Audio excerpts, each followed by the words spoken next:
Hello everyone and welcome back to eLakshana. In the previous lecture we have covered function topic in C++, right? And today we are going to explore another part of function, that is function overloading. तो शुरू करते हैं आज का topic.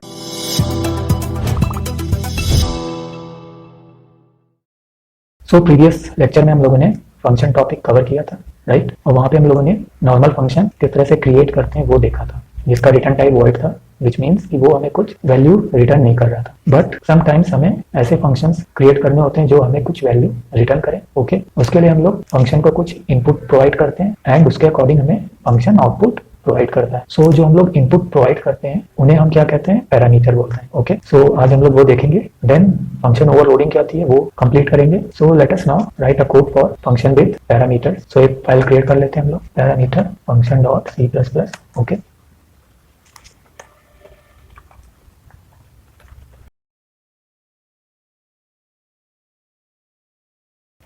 सो हम लोग एक function create करेंगे जो दो नंबर्स को ऐड करेगा. सो ऐड, ओके, और ये क्या कर रहा है? हमें रिटर्न करेगा दो नंबर्स का एडिशन. सो यहाँ पे दो पैरामीटर क्या है? A and B. सो ये इन ए और बी में वैल्यूज को गेट करेगा यूजर से. ओके, पैरामीटर्स किस तरह के हैं? इंटीजर टाइप है. इसका रिटर्न टाइप क्या हो गया? इंट हो गया. ठीक है, सो यहाँ पे हम लोग कमेंट कर देते हैं. So function to add numbers, two numbers, right? Next एक फंक्शन हम लोग और क्रिएट करेंगे जो स्ट्रिंग को कॉन्कैटिनेट करेगा. So function to concatenate two strings. Okay, so add string str1 string str2. okay, so ये हमें क्या रिटर्न करेगा? स्ट्रिंग का concatenation. so return str1 plus str2. अब ये स्ट्रिंग का concatenation हमें रिटर्न कर रहा है, इसलिए इसका रिटर्न टाइप क्या होगा? स्ट्रिंग. तो इसे एक बार फिर से समझते हैं. एक ऐड फंक्शन है, ओके, जो दो पैरामीटर्स ले रहा है, ए एंड बी. पैरामीटर्स किस तरह के ले रहा है? इंटीजर टाइप ले रहा है. पैरामीटर्स को हम लोग ब्रैकेट्स के अंदर लिखते हैं और ये यूजर से जो वैल्यू आती है ना उसको होल्ड करता है. ठीक है, कोई कंफ्यूजन नहीं होना चाहिए. सो यूजर क्या करेगा? जब इस फंक्शन को कॉल करेगा तो साथ में ए और बी की वैल्यू भी देगा. देन कंपाइलर चेक करेगा कि कौन सा फंक्शन इस तरह का है. ओके, किस फंक्शन की डेफिनेशन इस टाइप की है. डेफिनेशन मीन कौन सा फंक्शन दो पैरामीटर्स को एक्सेप्ट कर रहा है. ओके, देन जैसे ही उसको ये फंक्शन मिलेगा ये वैल्यू ए और बी में इंसर्ट कर देगा, मीन्स वैल्यू होल्ड कर जाएंगी ए और बी की. फिर फंक्शन की जो बॉडी है ये जो इसके अकॉर्डिंग हमें आउटपुट वो रिटर्न कर देगा. सो मेन फंक्शन में दोनों को कॉल करते हैं हम लोग. So cout result of addition is. Okay, अब यहाँ पे हम लोग दो तरह से कॉल कर सकते हैं. एक तो डायरेक्ट ऐड, यहाँ पे हम लोग कॉल कर सकते हैं और जो भी वैल्यू हमें ऐड करनी है वो नंबर पास कर दिया. Okay, then endl. दूसरा हम एक वेरिएबल ले सकते हैं, result1 इक्वल्स ऐड, और यहाँ पे फंक्शन को असाइन कर दिया result1 में. सो यहाँ पे क्या आ जाएगा? फिर result1. Okay, next string result2 equals add, और हम लोग दो स्ट्रिंग को कॉन्कैटिनेट करना है इसलिए दो स्ट्रिंग यहाँ पे दे देते हैं. डबल कोट्स के अंदर हम लोग देंगे. So hello and the next one is eLakshana. Okay, now again C out double quotes के अंदर result of concatenation is result2 and last में एंडल. एंडल से हमें नेक्स्ट लाइन में आउटपुट मिल जाता है.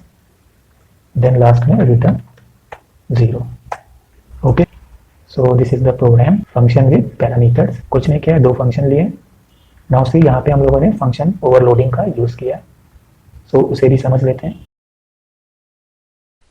So let us understand what is function overloading in programming. Okay, so when we have multiple functions with the same name, function होगा, उसका नाम होगा, but different functions होंगे मगर name सबका same होगा. ठीक है, but each function does something different. जितने भी functions होंगे they are doing something different things and these functions can take different types of inputs. Okay, now let us see this with the help of example. So in our program यहाँ पे integer type data है और यहाँ पे string type data है. नाम same होगा, जैसे यहाँ पे add बट पैरामीटर्स डिफरेंट हैं.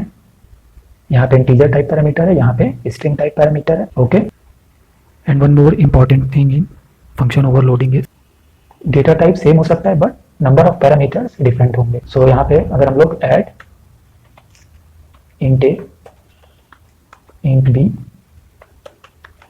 इंट सी, ओके, इस तरह से भी यूज करेंगे रिटर्न ए प्लस बी प्लस सी। ओके, सो ये भी सही होगा, ये भी फंक्शन ओवरलोडिंग का एक एग्जाम्पल होगा। फंक्शन नेम सेम है but number of parameters different है। यहाँ पे 2 पैरामीटर है, यहाँ पे 3 पैरामीटर है। सो डेटा टाइप सेम हो सकता है but number of parameters different होना जरूरी है।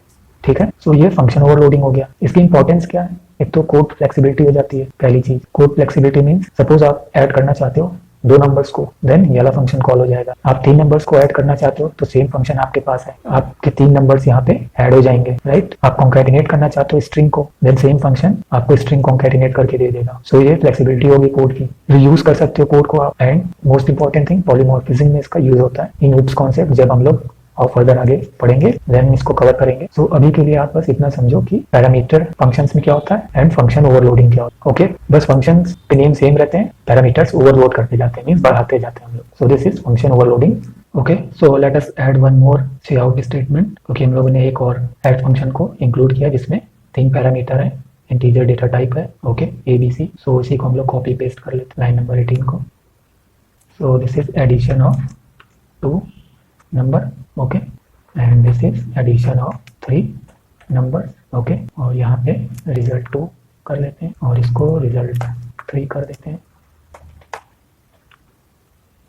और 3 नंबर पास कर देते हैं 5, 4, 3, okay, that's it. So function overloading क्या हो गया? Functions with same name. Next, parameters का डेटा टाइप अगर सेम है तो नंबर ऑफ पैरामीटर्स डिफरेंट होना कंपलसरी है, अदरवाइज एरर शो करेगा। ओके, और अगर पैरामीटर्स के नंबर्स सपोज सेम है, जैसे यहाँ पे int A int B and यहाँ पे स्ट्रिंग str1 और स्ट्रिंग str2, सो दोनों में 2 पैरामीटर हैं, देन डेटा टाइप का डिफरेंट होना कंपलसरी है। ओके, अदरवाइज एरर शो करेगा। सो इसको रन करते हैं हम लोग।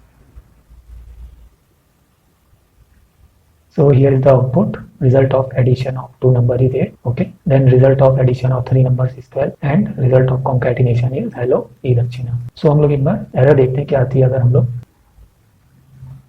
ओके, सपोज हम लोगों ने ए और बी की जगह सी और डी कर दिया। सो पैरामीटर्स के नंबर सेम है, 2 पैरामीटर यहाँ है, 2 यहाँ है, बट हमने जो वेरिएबल इनिशियलाइज किए हैं पैरामीटर में उनको बदल दिया है। Now return C plus D, okay, और इसको हम लोग कमेंट कर लेते हैं। नाउ सेव इट, रन करके देखते हैं।